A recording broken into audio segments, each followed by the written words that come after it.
Hello and welcome to Mitchell Hall, room 120. This is a quick demonstration of how the audio-video equipment works in this classroom.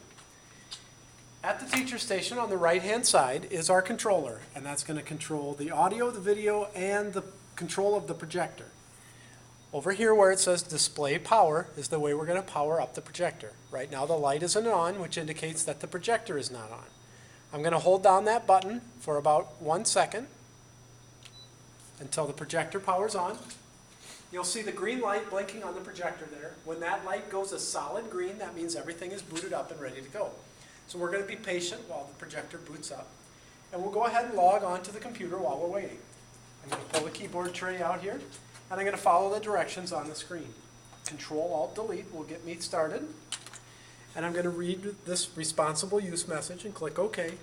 Then I'll log in. My username will be my 8.4 username, which is the first part of your UWL email address. My password is going to be my UWL net ID. And then I'm going to make sure this third line says log on to Eagle so that I'm logging on to the correct domain for us to use the computer. It'll take just a second for the computer to come up.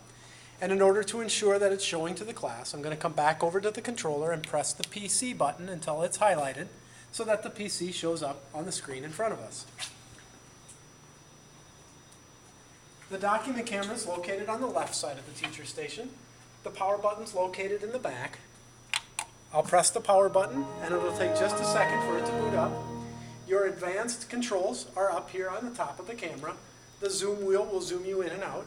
There's an autofocus and a manual focus. The autofocus is indicated by a green light, and probably about the only time that you would want to turn that off and use the manual focus is if you were doing something really active underneath and the focal length was changing, like if you were writing or demonstrating something. To make the document camera show up on the projector, I'm going to go back over to the controller and hit the button labeled Document Camera. That's going to bring the document camera up, and we'll be able to see that up on the screen. The DVD VCR is located underneath the desk here. If you needed a VHS tape, put it in the right-hand side and press the video button. A DVD is on the left-hand side, and you would press the DVD button. The controls are located on the front, or you can use the remote control that's located on the desk. And then you'll come over here and press the VCR button so that the VCR switches.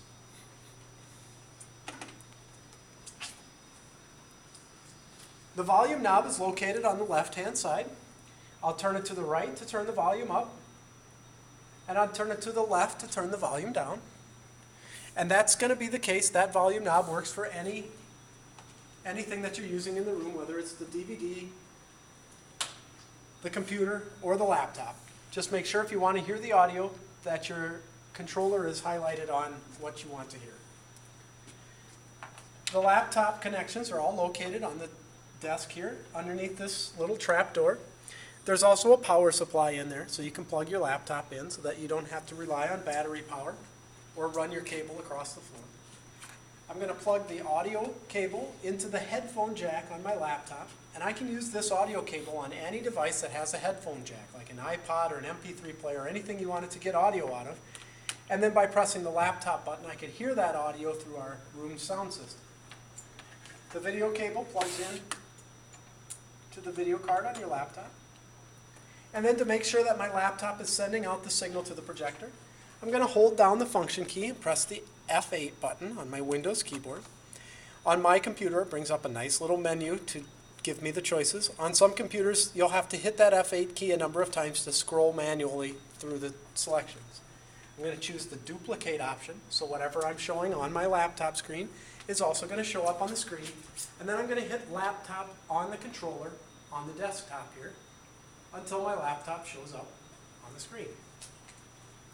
When I'm all finished with whatever it is I'm doing, I'm going to go back to this controller, and I'm going to hold down the display power button for about 1 second until the power of the projector powers down, and we save the projector bulb so that we get a nice long life on it. Here on the desktop is a written version of what I've just told you in this video, and in the upper right-hand corner are the names and phone numbers of the Academic Technology Services staff.